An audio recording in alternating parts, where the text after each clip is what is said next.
My name is Godwin Nambo, here with MFA Akosia Adeti. It's time for Lifestyle Daily. As we said, we are discussing event etiquettes and the do's and don'ts and why Ghanaians behave a certain way when they attend these events. But before that, what is your level in the French language?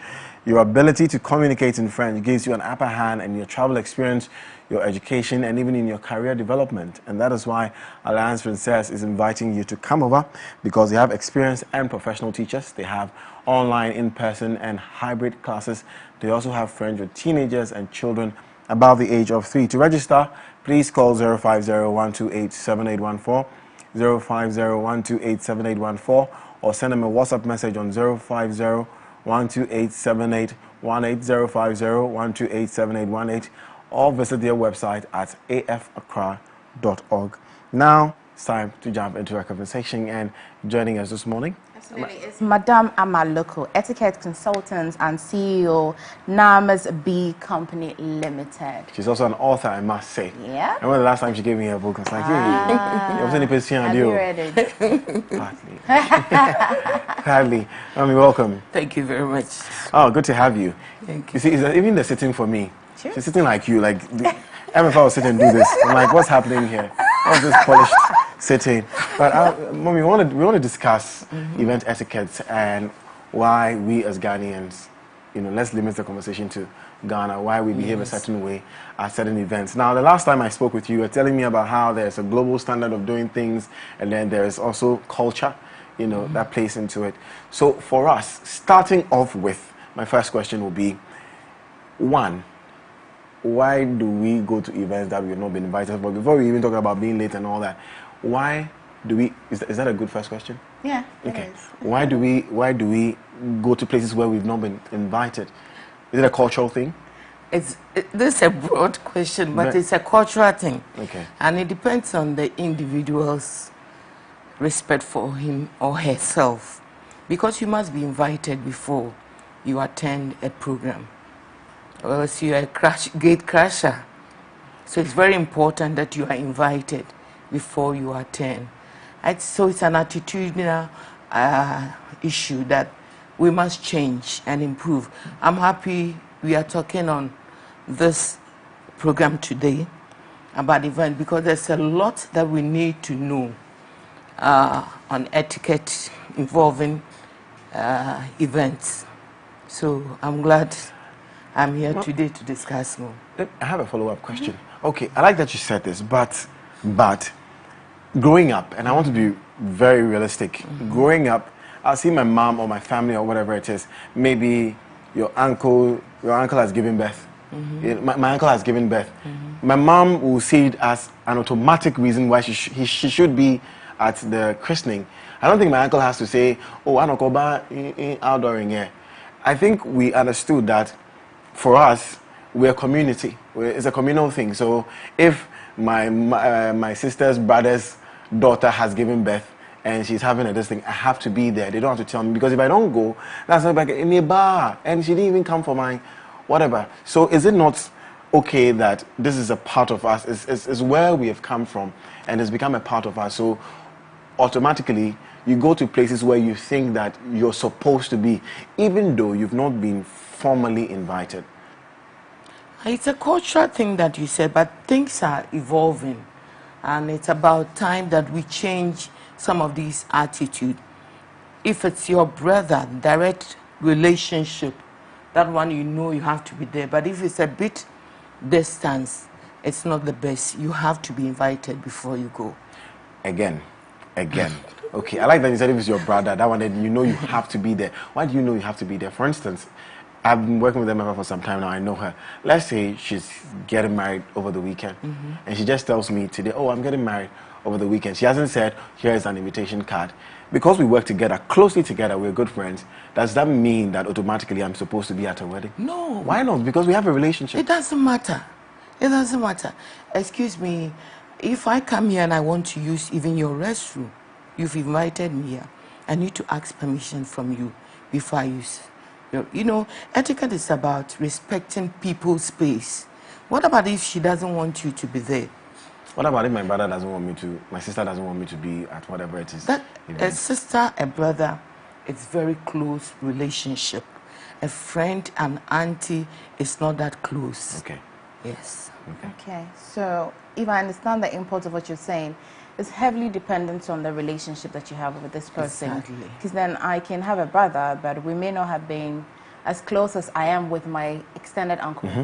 If I have an uncle who is not immediate or who's not, you know, my mother's brother, but that's a distant uncle, but maybe we've had very good relationship, okay? And we know how things can get very chaotic when you're planning. In his or his mind, it's taking us granted that because of the relationship that we have, I expect you to be there. So this a relationship matter, whether it is blood or not, this your friend, whatever it is the kind of relationship you have with her? You have to ask. Okay. Ajua, I learned you're having your adoring this morning. I would like to come. Or ask permission. May I come? Okay. You need to. Okay. We need to change. Okay. Okay. Interesting. Let's break it into two because we're limiting it to events. Let's talk about etiquette for the event planner. Those people that plan the event and also the people that are going to be attending.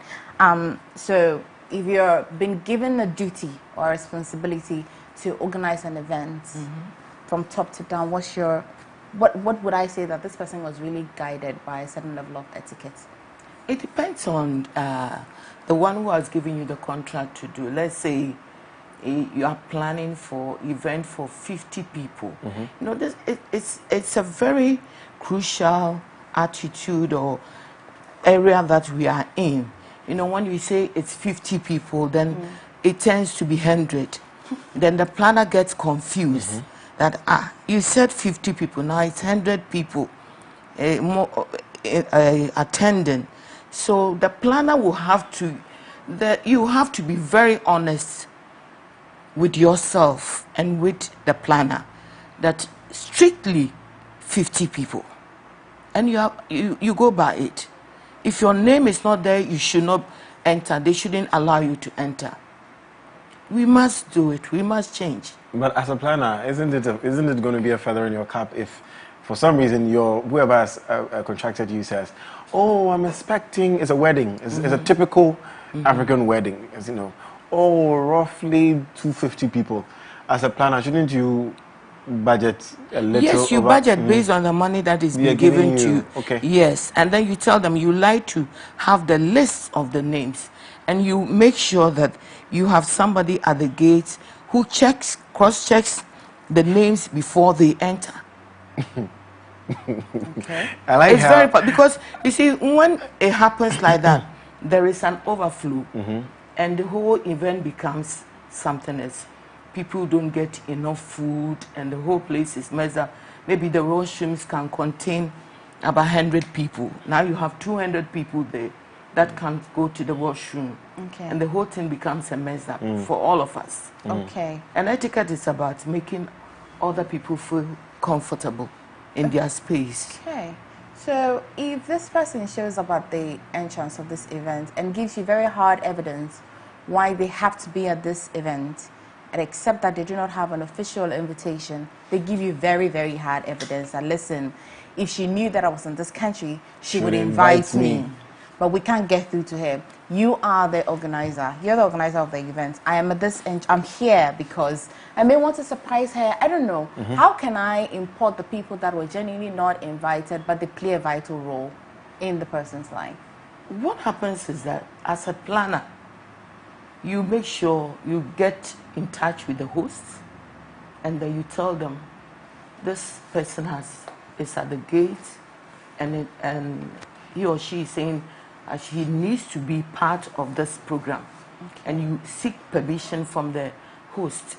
You don't have to allow the person to just enter. Whatever excuse the person gives, you don't have to allow it.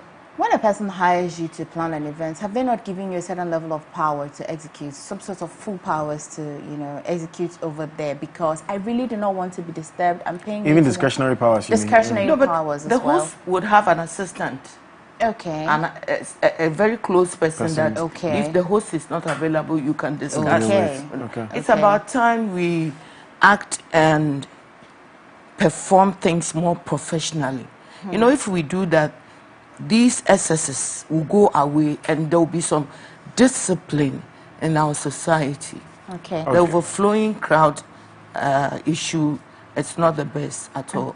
Okay, so an event planner, what time are you supposed to be ready for the program? What time should you get everything ready? How many hours, how many days? Unfortunately, I'm not an event planner. I'm an editor, but I'll do my best. Etiquette-wise, Yes, etiquette-wise. You know, the whole program will depend on the host.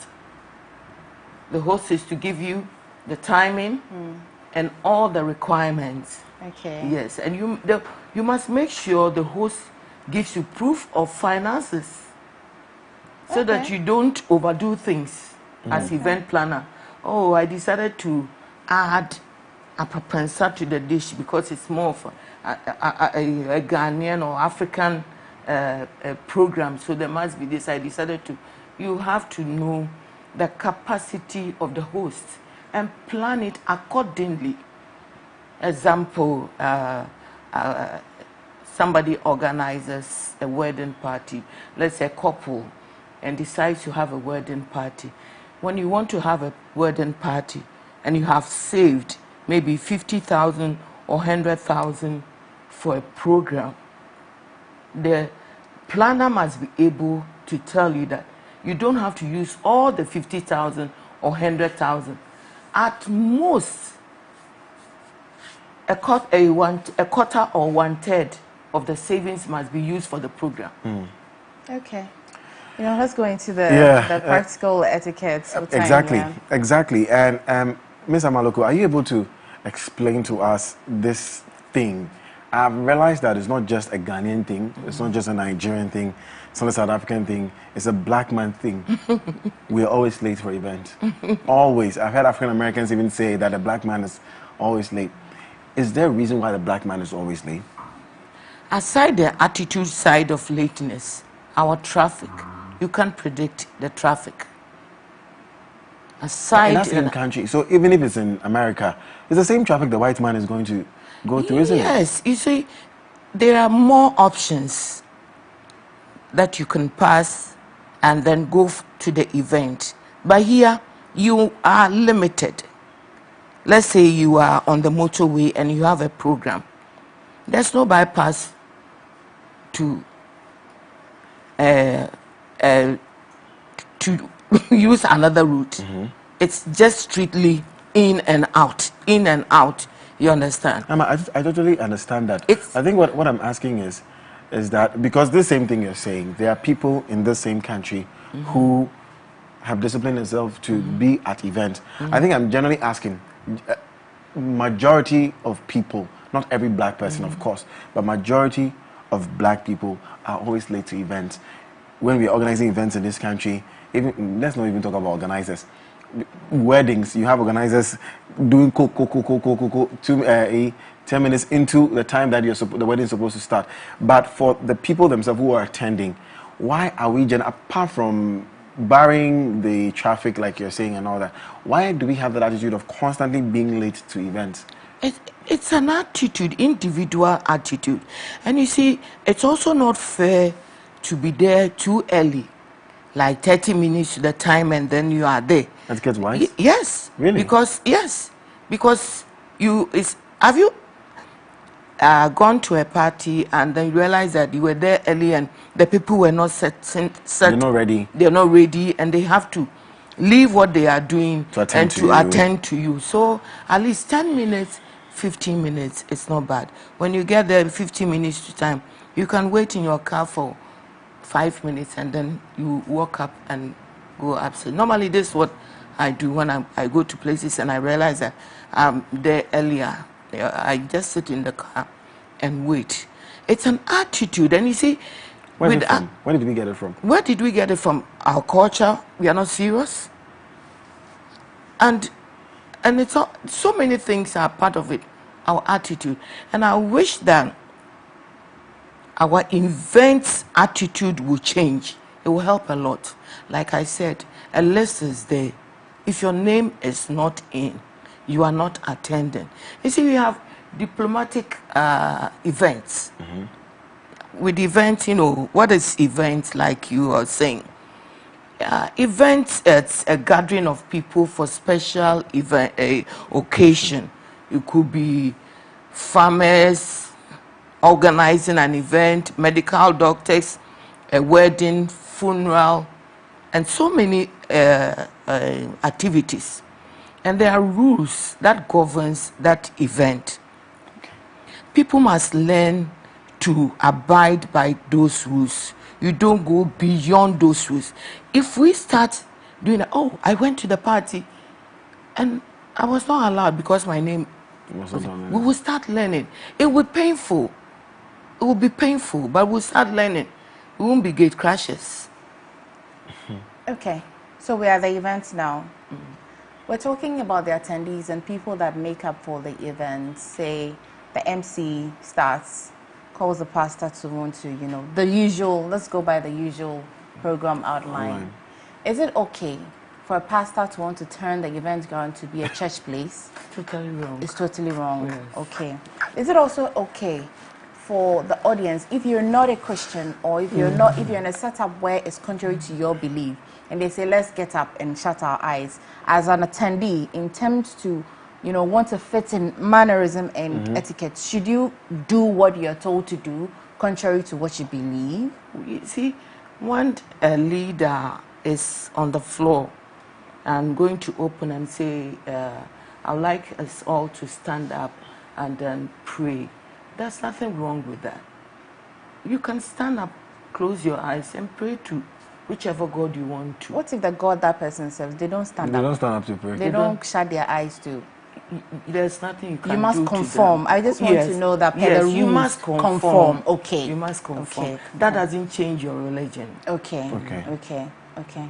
That's All right. interesting. If you enter the event ground, if the place is labeled, if the chairs are labeled, guest, this, that, should you still wait for an usher to usher you to your seat? Yes. Whether or still not. wait? Yes.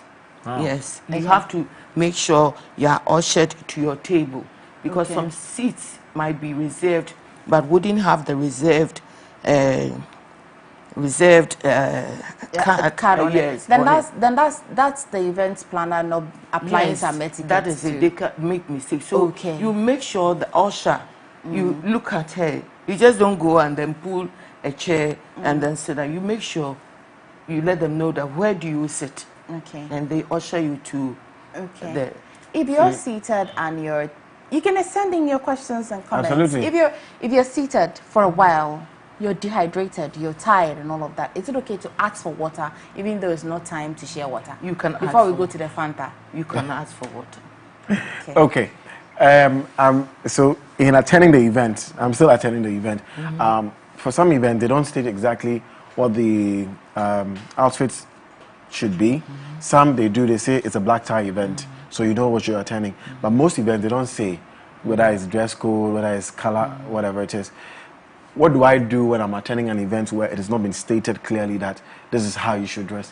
With the events, we have informal events and formal events. Okay. And we have diplomatic events. Okay. With the diplomatic events, they are strictly diplomatic rules that you have to adhere to. Mostly as the government, executives, diplomatics, and high society level. So they would definitely write on the card that this is the dress code. But if you are invited to a program, like these days we do, then they tell you that the dress code is blue, yellow.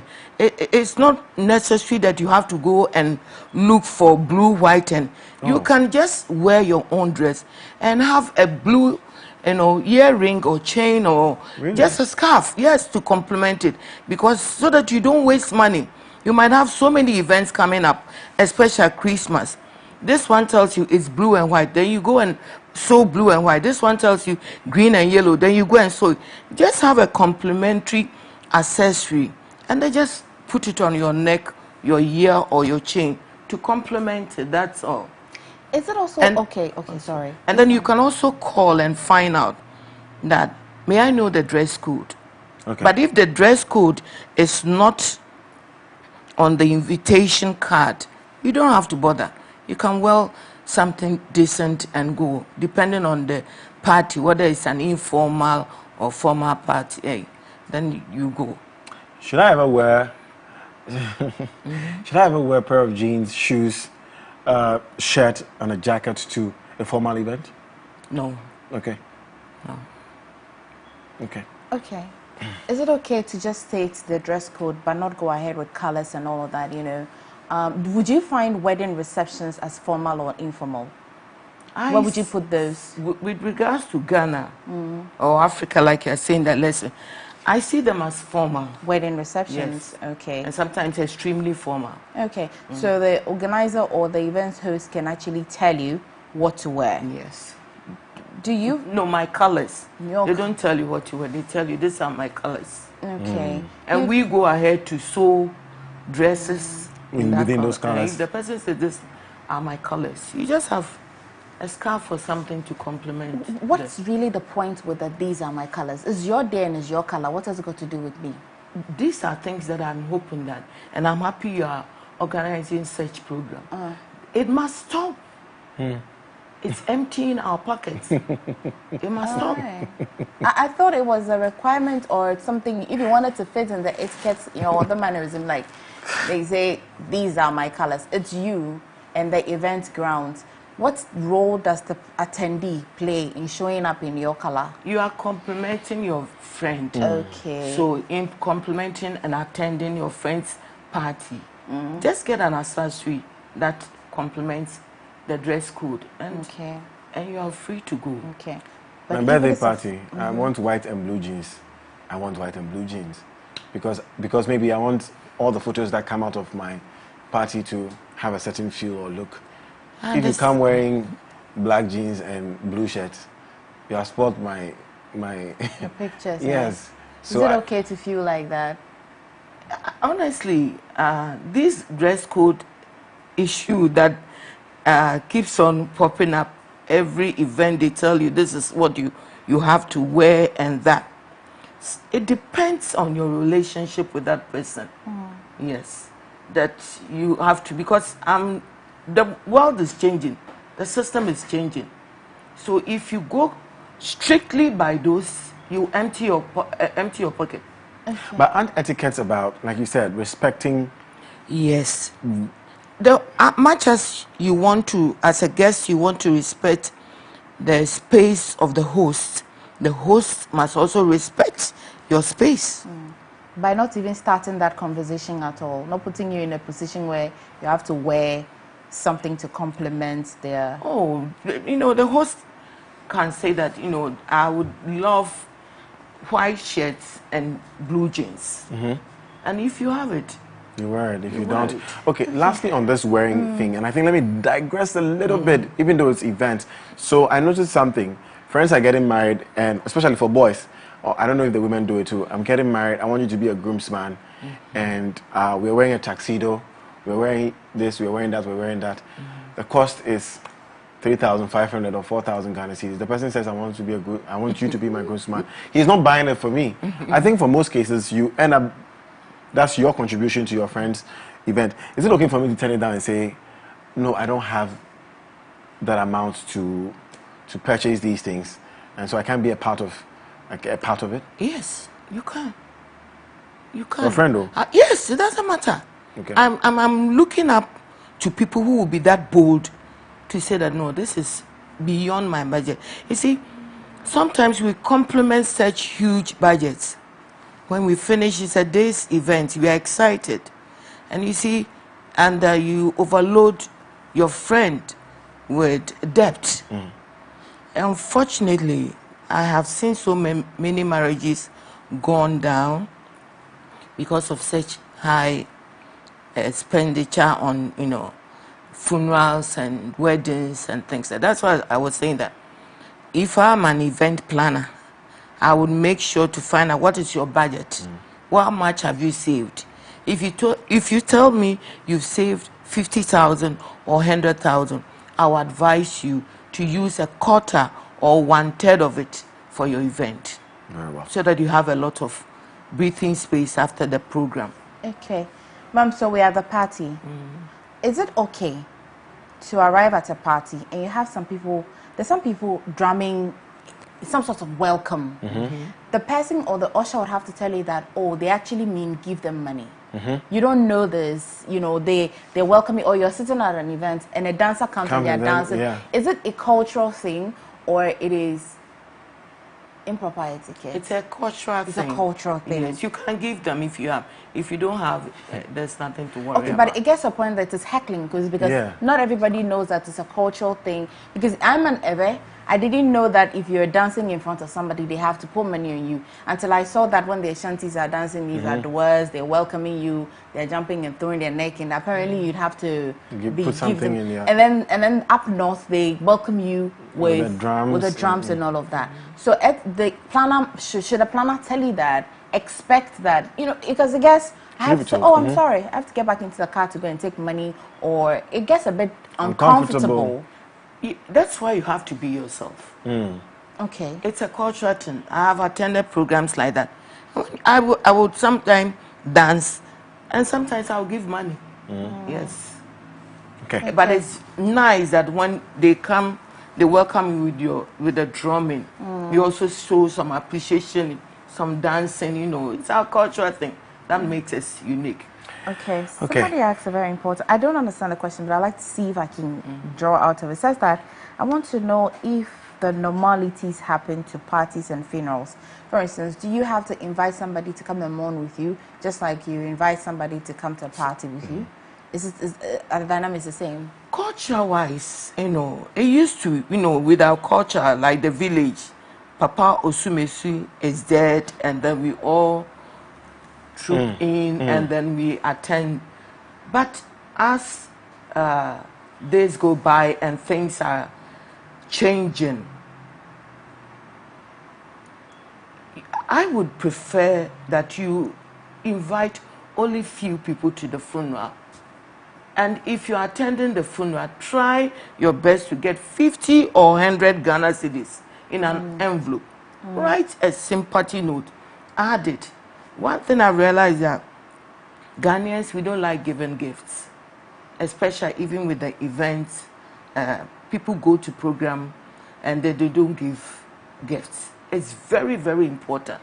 Whether wedding, party, naming, whatever it is, you must do your best to compliment with a gift. Okay. Amma, is it good? Sorry, may I? Oh, Just no. to stay on this. Okay. So, you know, if you do a poster of a person that's dead, there has been a normal and slack line. All sympathizers. Cordially invited. Okay. If you have posted or if you have sent that flyer or obituary post, whatever it is, out, should you still send invitation to people? If you've posted that out, yes, you're very good friends, you can. You're very good friends that you know would not look at the signboard and just come. You can send to them. Okay, so should you expect an overflow since you've said all friends and sympathizers are cordially invited? It's something that somebody started it, and it has come to stay with us. Right. I remember when I lost my dad, my late brother, a ship captain, said, Namaya, let's do this funeral with about 30 people, only sandwich and drink. I said, what do you mean? Wow. It's now that I understand him. Somebody started it. And we all keep on copying and doing it, overloading ourselves with financial burdens. It's not necessary you write all sympathizers. No. You can invite few friends, relatives, and mourn with them. It's okay. I'll stay on this funeral party issues again. Again, I don't know what name to give it to. I say funeral parties. There are some people that have really overpopularized themselves. In this your book writing, I mean, Godwin, there's some people that you don't even, if they pass, God forbid, you don't even have to invite people. People feel they owe that family and they owe the person that has passed that duty of mourning and sympathizing with them because they have been maybe extremely good to people. They've touched many lives. Should the family identify the person that is, you know, that has passed as this person will automatically announce herself. Her passing will draw a lot of people. Should the family prepare for such? So that when somebody comes, you don't say that because I didn't plan for you, unfortunately. Not a matter of planning for you, but you see, we are overdoing things. We are overdoing things that we must find a way. We must have some people to put an end to it. to change the whole setting of mind, you know. So you have a funeral, you always go and it's over. You know, the people can't have drinks, they can't get food, and the inconveniences sometimes are overbearing. It's difficult because you have, like you said, because it's a cultural thing. For instance, if MFI is doing something and she says, oh, I want just 30 people, 4 people from my office, 4 people from my workplace, you know, and then her family is like, what do you mean? This is our sister, this is our brother, we have to have a grand thing. It's going to be very, very difficult for you to have such a thing. I think we'll come to how we can deal with such situations. And I'm still staying on the funeral thing. In most places, in most organizations, church, workplaces, if a friend or a colleague loses someone, it's almost this compulsory thing where we're organizing a bus, we're going to Kumasi. Everybody in the office must come along. Again, is it okay for me to say, here is 50 Ghana cedis, so here's 100 Ghana cedis in an envelope. Guys, add it to whatever it is we are contributing for this person. Is it okay?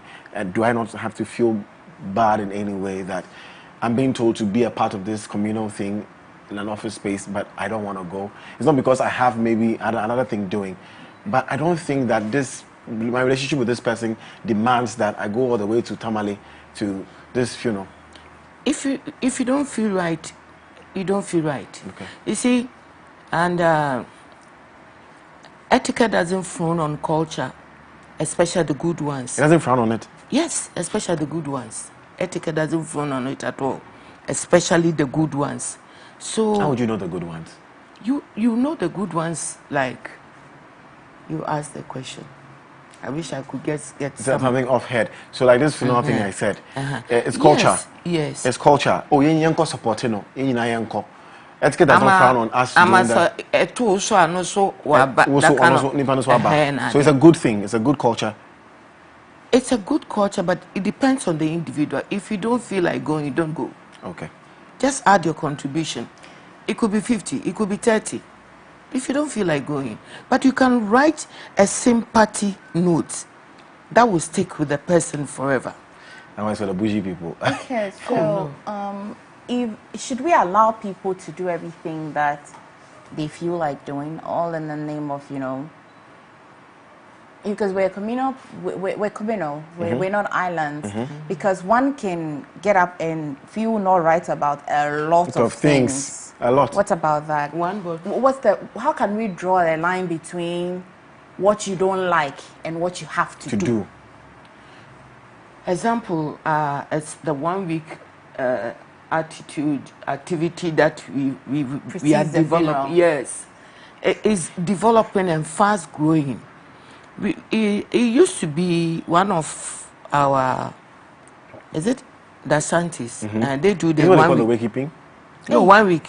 Before there's waykeeping. Before the funeral. I don't have. And then you know what? They did that to collect funds to help the funeral celebration. But it's now become a party. 1 week and people are hiring bands, system. How do you call them? Music. What sort of music? And then it becomes a party. People come and eat, and they go.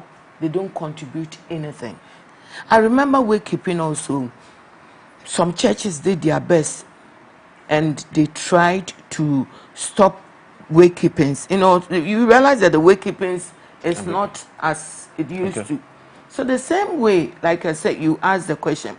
We must be able to know this I'm not doing, this I'm doing. Okay. Let's move away to from the event. Funeral. I like the wedding party. Me too. It gives a classical example. If you said 2 o'clock, I've been there 2. It's 4. It hasn't started. My first question, can I leave? Number 2, it's 4 o'clock. You said 2, so I didn't eat from home. And I came because I know there's food over there. And 4, you have not started sharing the food. Can I get up and go to where they are sharing the food? No. Number 3, it's 4 o'clock. They've still not started sharing the jollof. And because I have to go, I knew that I'll spend 2 hours over there. Should I say, please, do you take away for me? No, the rule is that you always have to eat something a little bit before you attend any program. Okay. Thank you. So you shouldn't go to a program with their mindset. Yes. And you see, and people like jumping queues. You know, you must try and follow. They call the tables, table 1, table 2. But some people, because they are very hungry, They have children. Some people come with children, and the children are hungry. What should they do? And you're calling a table where it's full of adults, but I have about 3, 4 children on my table. The children are hungry. My question to you is that, is it a children program? Is it a children program? We must try to let the children stay at home when it's not a children's program and it's adult program. Some of the things the children might say wouldn't be fine. The dress codes, the dancing, the jokes, and some of these things like that. And events, you must be very careful your dress code. Okay.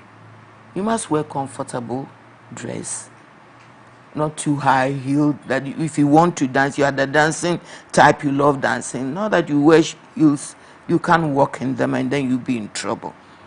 And you must make sure your language, your communication, you know, it's somebody's wedding. So you have to put some decorum and let there be some atmospheric respect, especially on the table. You go to certain events and people put their backs on the table and then, you know, they serve them and you realize that they start spilling the table. And if you realize that the table is getting dirty or dismantled, you can, as a table member, you can straighten everything and make the place nice. You know, create a good place. Sorry, and before, hold on to that thought. There are people who genuinely, they don't have anybody to take care of the kid at home. These are toddlers, so they don't have anybody to take care of at home. But as an MC, I have seen events, weddings, especially weddings, where, you know, should a kid sit down on a chair, you have organizer coming to tell you that, announce that the children should get up for the adults to see, but these are children. These are children. I've had other events where they're telling you that, no, don't let the kids get down. Because they are kids, they need to sit. Adults should stand. What do you say to this? When you're organizing an event and people are coming with their children, you have to get an event room for children. Okay. With videos that suit the children. Let them eat in the children's room and then have their children's cup, disposable cup. That's and whatever. It's better than letting the children sit in the adults' chairs. Wow. It's better. And then make sure you get very good TV programs for them. Very good one, excellent one. They watch. You can just get one teacher. You can go to any church, a Sunday school teacher. Or so you employ the services of someone who takes care of children. Yes, and say, and then I'm having a wedding, but I want the children to be on one side. So and come and take instead of letting them join the adults. The adults. Interesting. Should we go back to the food? Yes, let's go to the food, please. And the food serving. The food, mommy. So I'm saying that I know that it is rude not to eat anything at all. So now that we know that you have to eat a little something, yes. If I get you, can I say that No. It's also no. Okay. So you know, usually it's a buffet or a buffet or what it's called. If I take my plate, is it okay to take every bit of everything, or I'm supposed to pick and choose? You know what? As a buffet, maybe you have the first course, the salad. You have to take the salad, go to the table, finish with it before you go to the main meal. And after the main meal, you go to the dessert section. But I've realized that here, people go to the first course and then the main meal, and sometimes even they scoop ice cream and add it on the plate. God really behave. I try not to. No, because he's an MC, and I've never heard an MC saying that. So we're about to start the meal. Go take your first course, go for the main meal, and go for the dessert. And it's always tiring and all of that. So it's not okay to take a plate and then you take small salad, macaroni small, wache small, jollof small, tilapia small, and hold the soup and the banku in your hands and like you're going that to would do be too much. Too much for who? You know, sometimes You go to certain events and they put a card there that you have to select the meal you want. So you read the card, and when you go to the table, that is what you select. It tells you that either jollof salad and grilled chicken, or benkun, tilapia, and vegetables. So you see they have apportioned. So you don't go to the table and take everything. Either you take the salad and the jollof, or the benku and tilapia. That is what you have planned to do. And that's why they have a portion, so that if either you take this or you take that. But some people go and then it's all together. They take all the menus together. So it's no takeaway cry. No. Why not? But Because sometimes maybe the organizer will tell you that we have enough food. Sometimes they say that we have enough food. They're not saying, I'm sure there are times where they say, if you want extra food, go for it. Etiquette-wise, when they say there's plenty food, should you go? Should you still take food away? As a gentleman. No, if they say there's plenty food and then you can come for takeaway, okay, that's fine. That's that fine. One you can. But if it has not been announced, you don't go for it. But you see that the chef, they put the chicken behind there. Why do they put the food under the table? Why do they hide the food? Plenty food. And then when we close, you see them packing the rest of the food and they're taking it back. It's pathetic. That is why when you are planning, you don't have to plan for a crowd. Because if you manage your crowd, 80, 60, 50, 100, your people get, your guests get enjoyed well, and then everything is fine. Than overcrowding. When it's overcrowded, that's why people have the chance of, like you're saying, stealing food and hiding them, taking them away and things like that. Let's go back to the table. Table of 10, we're at 5. You're holding you have brought your food. You've brought your food and you have to excuse yourself.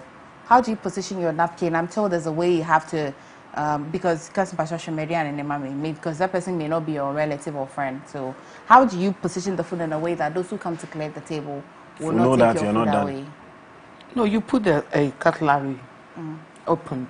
Opened that way. Yes, okay. So that they know that you haven't finished with the meal. Okay. From this conversation, it looks like there's a lot of education that needs to be done, because I can put my cutlery that way, the person will come and still take it away. If the doesn't know, they'll take it. So we need a lot of education. And that's why you are doing this, and I'm very proud of you. Thank you. Because as you keep on, people are learning, they are picking it up. So the ushers at the event are not waiters. The ushers. People hire ushers to, help. Yes. But and sometimes they try to help in serving and clearing food and all of that. So it means that you need to get ushers and also get waiters who will wait on, even if it's a buffet or anything. But you can train them. You can train them. Okay. That when you see the cutlery this way, it means that the person hasn't finished eating. Okay.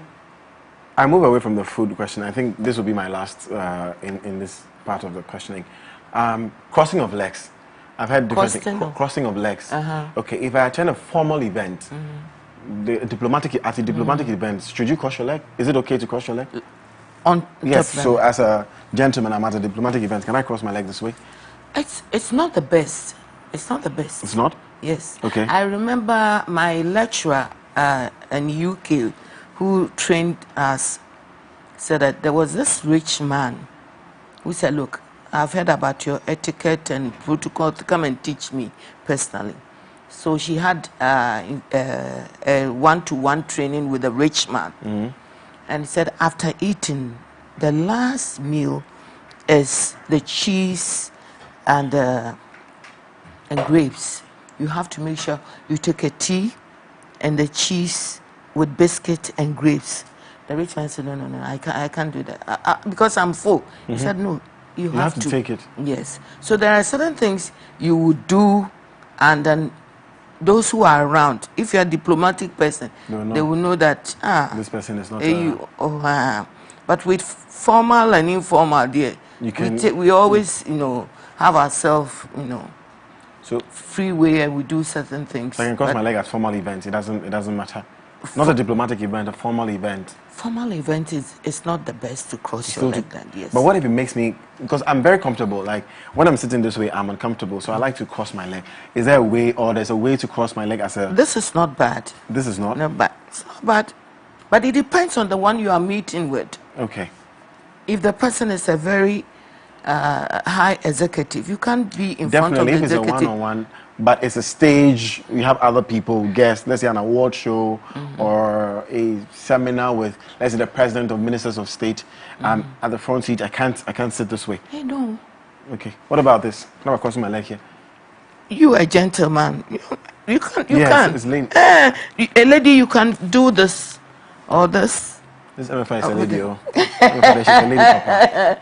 It's not, she's sitting very beautifully. Always. Thank you, Mommy. Is it okay to drink from bottles? You know when they share small mini club? Got it, cry.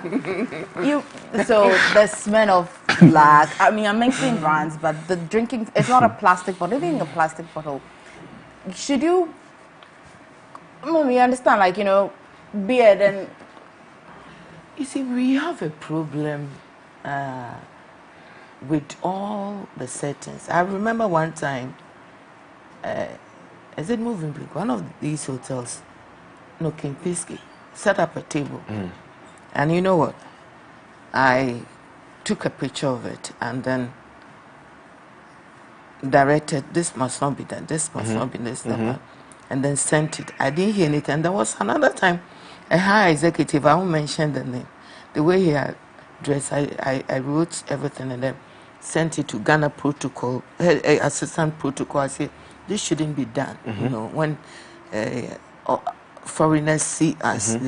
We've taken things for granted. When you are setting a table, even the normal table that is being set, it's not the right table for events.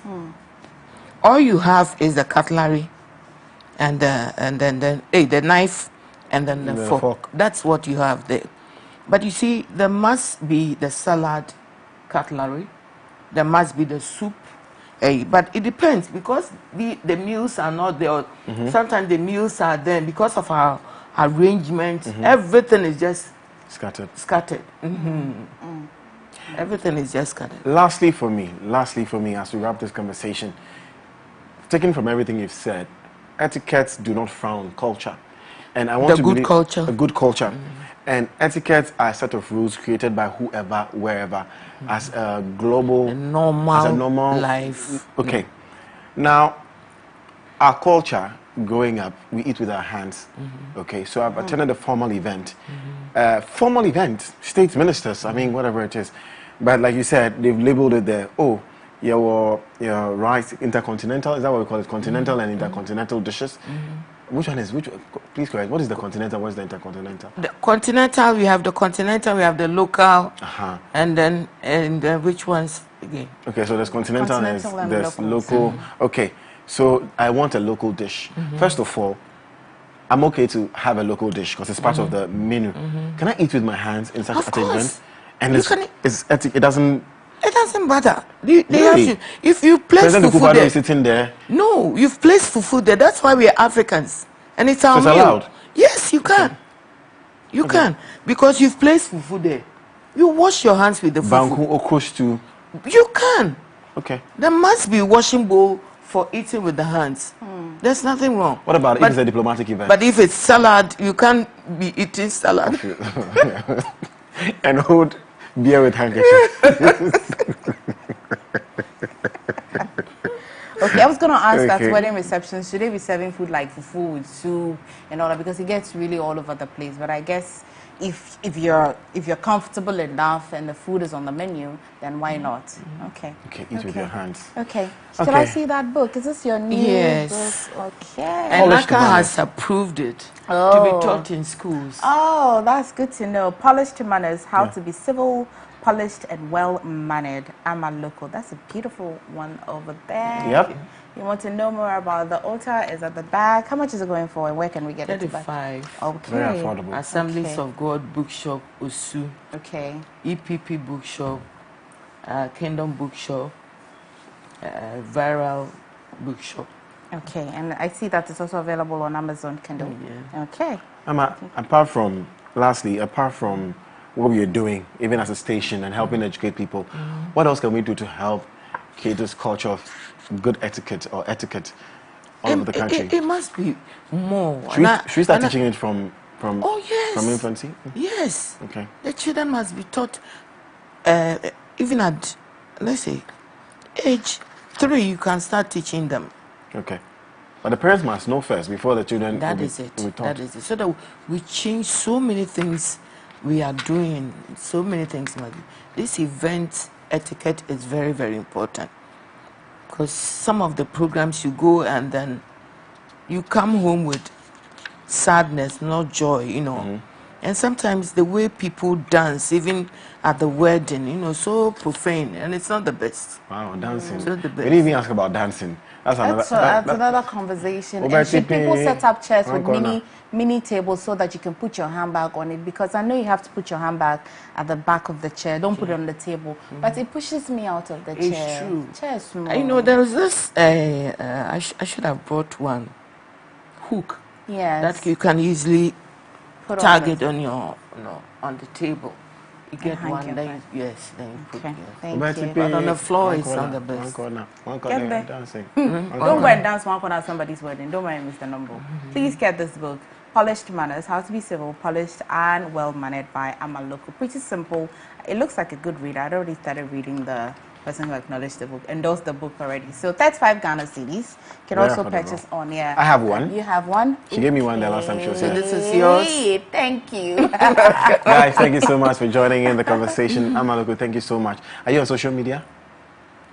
Yes. I like the. It's okay. I don't worry you. If someone wants to reach you, I'm not ready. Contact you or something. I thought But thank you so much. We appreciate you.